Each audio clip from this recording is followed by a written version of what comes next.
उस चीज़ का इकरार भी यही लोग कर रहे हैं। उसी इंटरव्यू में आप देखिए, ये कह रहे हैं कि आज बॉडी डिसॉल्व है और सत्ता में कुर्सी पर सिर्फ मुफ्ती साहब है और प्रशासन के जो भी बजट आएगा इनके थ्रू आएगा।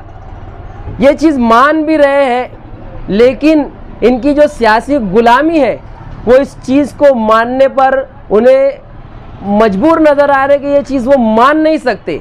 लेकिन अगर मुफ्ती साहब ने वो बजट लाया है तो ये खीसा भरू डांगर रोज़ाना जो कारपोरेशन से तोड़ीबाजी करके, ब्लैकमेलिंग करके, अधिकारियों के ऊपर प्रेशर बनाकर जो अपना घर खर्चा चलाते हैं, ये लोगों को ये चीज़ हज़म नहीं हुई।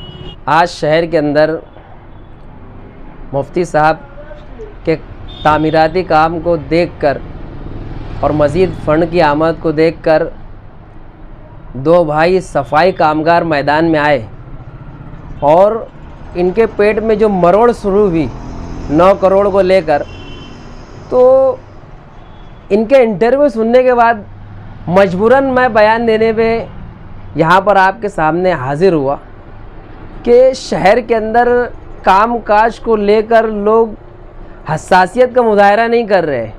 लेकिन अगर मुफ्ती साहब ने वो बजट लाया है तो ये खीसा भरू डांगर रोज़ाना जो कारपोरेशन से तोड़ीबाजी करके, ब्लैकमेलिंग करके, अधिकारियों के ऊपर प्रेशर बनाकर जो अपना घर खर्चा चलाते हैं, ये लोगों को ये चीज़ हज़म नहीं हुई। आज जो 9 करोड़ के बजट को लेकर शौचालय का जो बजट आया है, तो ये शौचालय के बजट को लेकर जब मैंने अपनी निगाह डाली तो ऐसे अफराद के पेट में क्यों मरोड़ रहा, वो वजह समझ में आई कि जो लोग अपने भांजे भतीजे को पार्टनर रखकर संडास से 2-2 रुपया लेकर वसूल करते हैं, जैसा कि एजाज बेग की आप वीडियो देख सकते हैं कि ये गू का पैसा खाते हैं। तो ऐसे लोग ये चीज़ को कभी हजम नहीं कर सकते। लेकिन मैं अहलियान शहर को इस चीज़ के तरफ मुतवज्जे करता हूँ कि शहर के अंदर जो सियासत हो रही है, जो तामीरी सियासत मुफ्ती साहब कर रहे हैं, उस चीज़ का इकरार भी यही लोग कर रहे हैं। उसी इंटरव्यू में आप देखिए, ये कह रहे हैं कि आज बॉडी डिसॉल्व है और सत्ता में कुर्सी पर सिर्फ मुफ्ती साहब है और प्रशासन के जो भी बजट आएगा इनके थ्रू आएगा। ये चीज़ मान भी रहे हैं, लेकिन इनकी जो सियासी गुलामी है वो इस चीज़ को मानने पर उन्हें मजबूर नज़र आ रहे कि ये चीज़ वो मान नहीं सकते।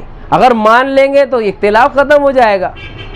लेकिन ये अपने सियासी आका को खुश करने के लिए, अपनी शिकस्त को छुपाने के लिए मुफ्ती साहब को किस तरीके से बदनाम किया जाए, ये ओछी सियासत ये लोग कर रहे हैं। अगर इनके अंदर इतनी ही क्वालिटी थी, इतने ही गट्स थे, तो ये काम ला कर बताते, शहर की तरक्की का काम करते और शहरियान का विकास का काम करते। ये ढिंढोरा पीटने वाली बात, ये इज्जत को भी करने वाली बात और ये एक दूसरे के ऊपर लानत मलामत करने वाला काम ये नहीं करते। शहर के अंदर कामकाज की सियासत होना चाहिए। मैं इन दोनों बुजुर्गों से हाथ जोड़कर गुजारिश करता हूँ कि आप शहर के अंदर ऐसी सियासत को फ़रोग दीजिए।